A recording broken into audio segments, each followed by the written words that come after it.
Hi, it's Sherri from Quilting Life, and I'm here today to share the January 2024 block of the month. Happy New Year's for all of you that are tuning in today, the day that we release this video.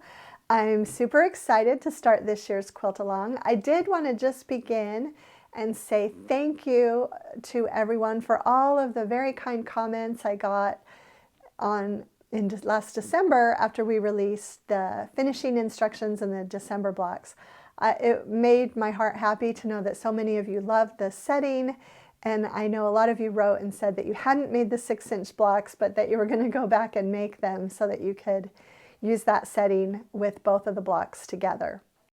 So we're starting off on a new year, and I've got all of the information for you. Let's go ahead and get started. First, I just want to explain a few different things that are just a little bit different about this year's block of the month. Last year, I shared blocks in 6-inch and 12-inch finished sizes, and this year I have changed up the sizes. So our large blocks are going to finish at 16 inches and our small blocks are going to finish at 8 inches. I have fabric requirements available now. If you didn't already get them, you can download that from the link in the description. And I also have, of course, the January pattern. I haven't yet designed a quilt that uses the 16-inch and the 8-inch blocks together, but that doesn't mean that I might not do it before the end of the year. So once we get going and I decide for sure if I'm going to add that third setting option like I did last year, I will let you know as soon as I make that decision. Also, just a reminder, the 2023 patterns are now in the shop as a full set, and you'll be able to download the patterns for 2024 free. Okay, let's take a closer look at this month's block.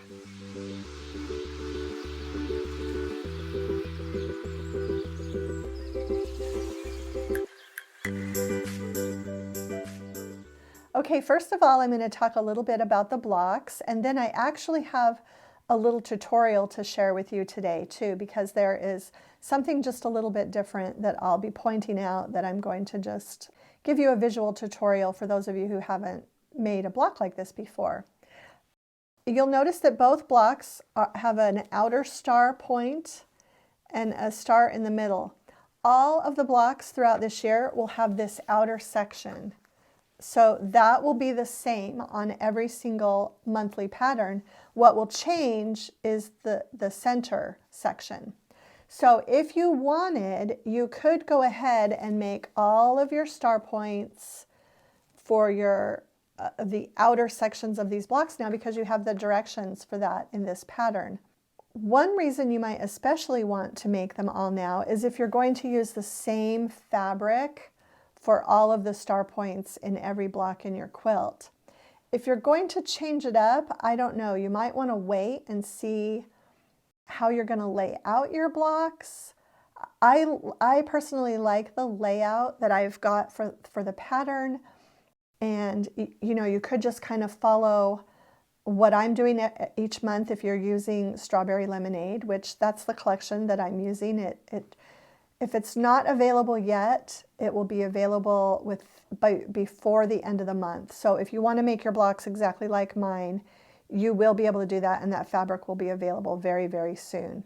But if you just want to wait and do these every month, you could. Another option that you could do is just to cut out your background pieces for your other outer star units, so that each month when you get the new pattern, all you have to do is decide on the star point fabric that you're going to put with your inner block, because sometimes honestly it works a little bit better to make the inner block and then decide how you want it to coordinate with the outer block, if that makes sense. So I'm going to show you the backs really quickly, and again, it's just, you know, this month we have 2 stars, the center star and the outer star, but I want to show you something close up. If you notice, and sometimes it might not show up right away, but these star points are pieced with 2 fabrics.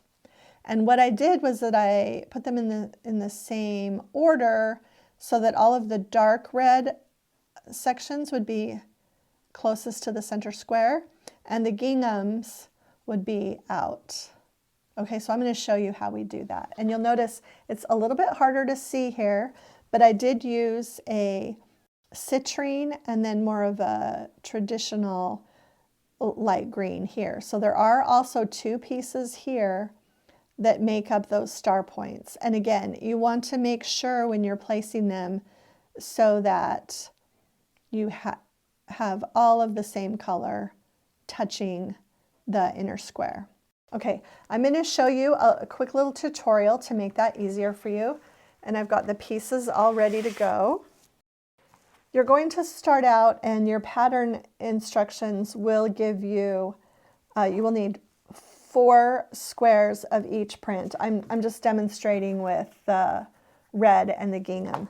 So you'll need 4 of the red dot with the dots that I used and 4 of the gingham, and you're going to make half square triangles with each pair.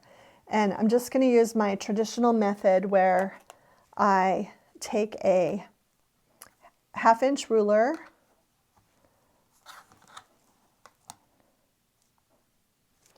and I just draw. I love the sew line pencil. It just glides so easily along the fabric. I draw my 2 stitching lines, and then I'm going to sew just a thread's width inside of each of these lines toward the center. And so it's going to look like that when it's sewn. You can tell that it's been sewn there and it's been sewn here. And then we are going to actually cut that in half, right down the middle of the 2 sewn lines, and that will give us our 2 half square triangles. Now, so you'll be needing 2 of these for each section of the star. So 2 squares will give you the half square triangles that you need for one side of your star. Okay, then you're going to trim these down to the size listed on the pattern. The half square triangles will need to be trimmed before you make your flying geese with them. And for the large star, they will be trimmed to 4.5 inches.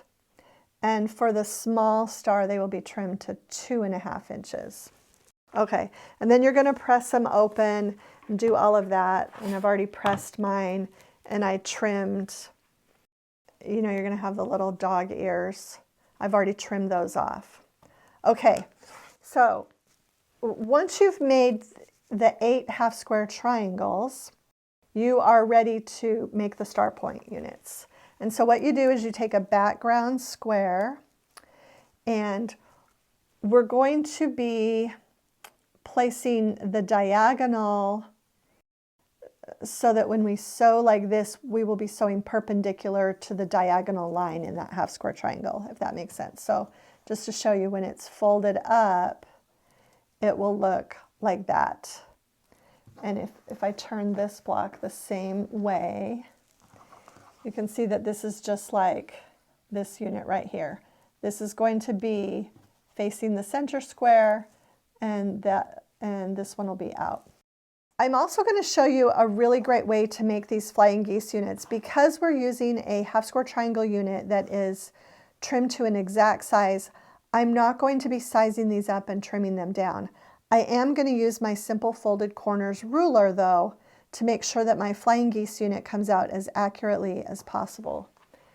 And the way I do that, and we actually have a full tutorial for this ruler that we posted in December that you can go watch to see some of my favorite ways to use this ruler.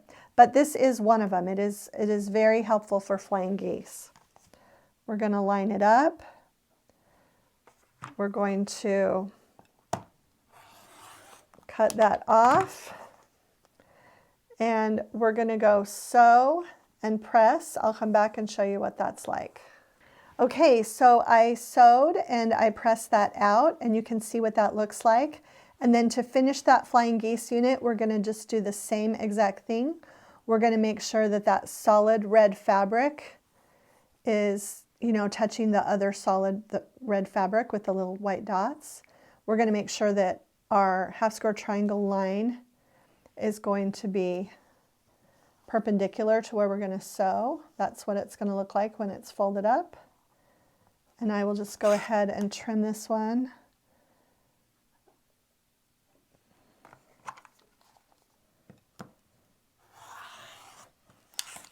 And I'll run back and sew that.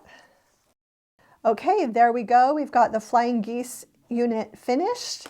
We've got our seam allowance right there, so we're not going to cut off our point, and it's ready to go. And that is what it looks like on the back side. Now, if this seems like it's going to be a little bit too much for you and you don't want to worry about this, you could always just make traditional flying geese units for that inner star, just like you did with the outer size. You would just need to cut your squares to the same size that we have you trim your half square triangles to. So if you want to eliminate that step, you can. The little pieces that I cut off, I just want to show you, I sewed them up as well. And I don't know what I'm going to use them for. They're probably going to go in my orphan block box, but for now I will keep them in the box with these projects, and if I find a way to use it, I'll use it, and if not, it'll just get added to my little orphan block. But I know that some of you do not want to waste any piece of fabric, and so this is a good way to use those trimmings. Okay, everything else is pretty standard construction for putting together a sawtooth star, and I really hope you enjoy making this block. Just one more thing that I wanted to share before I go. At the end of December, I shared a post about what I am sewing along with for the new year. And on that post, we'll actually put a link to that post in the description. On that post, I shared a printable with a monthly block completion chart for you.